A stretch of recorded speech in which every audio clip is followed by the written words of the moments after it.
On this episode of China Uncensored, how did the CCP identify American CIA operatives in China?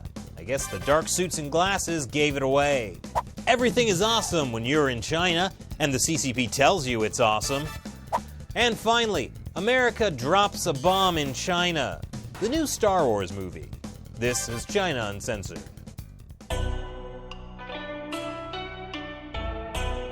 Hi, welcome to China Uncensored. I'm your host, Chris Chappell. Last year, we reported the revelation that the Chinese Communist Party had more or less successfully executed or imprisoned the CIA's entire spy ring in China.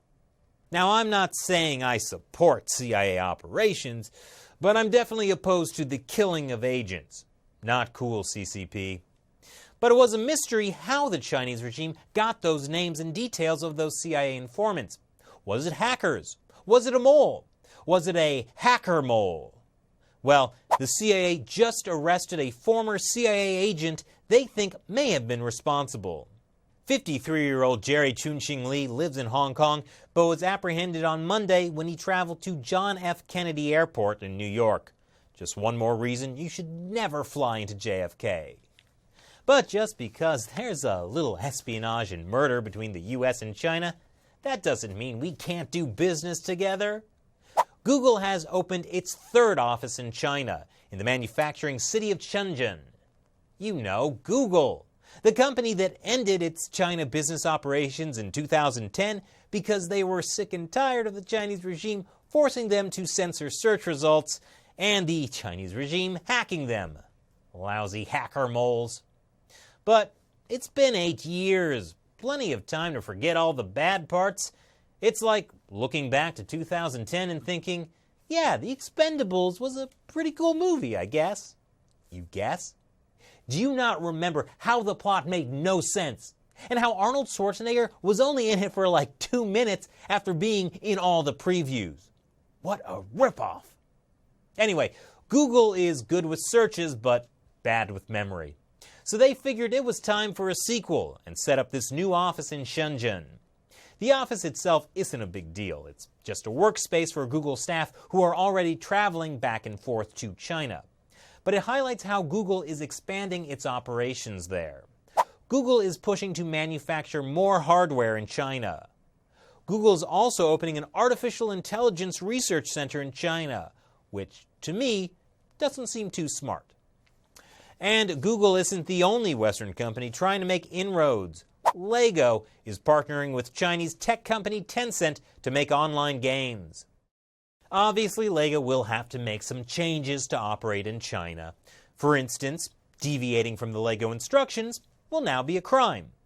And the Chinese edition of the Lego movie has no evil government overlord. It just ends 5 minutes in with the song, "Everything is Awesome." Everything is awesome. According to India's Economic Times, these satellite photos show a buildup of the Chinese military, including armored tanks along the North Doklam Plateau. That's very close to disputed territory between China and Bhutan. It was the site of a months-long border conflict between China, Bhutan, and India. Is it already time for another border dispute between China and India? We'll keep an eye on the situation to see how it develops.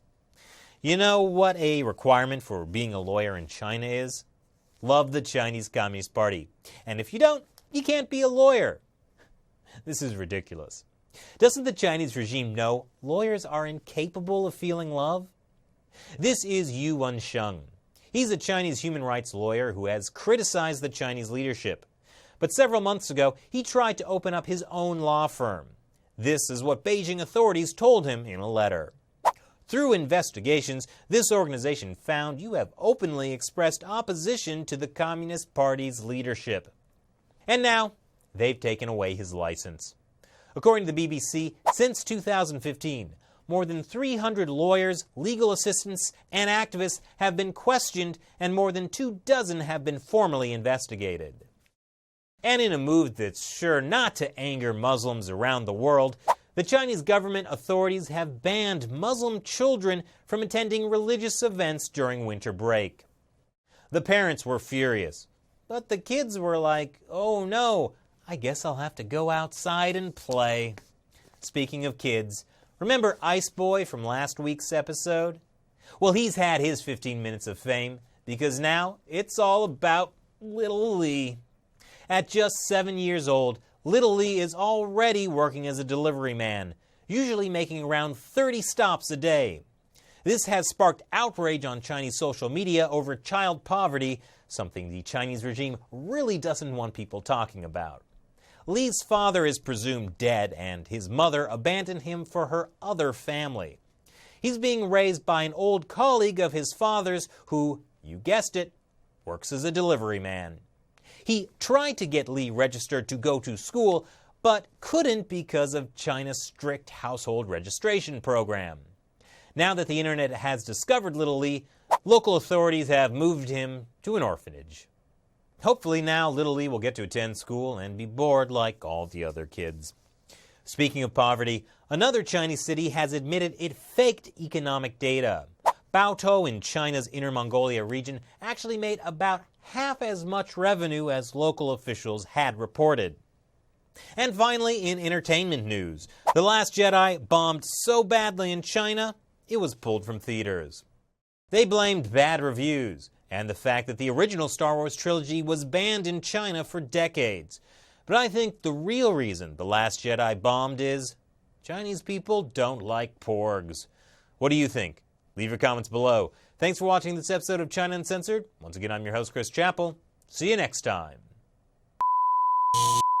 That was a lot of stories, but there's more to tell. Head over to ChinaUncensored.tv, where you can see full half-hour episodes of China Uncensored you won't see on YouTube. And while you're there, click on the link that says Support to find out ways you can help contribute to China Uncensored. Once again, that's ChinaUncensored.tv.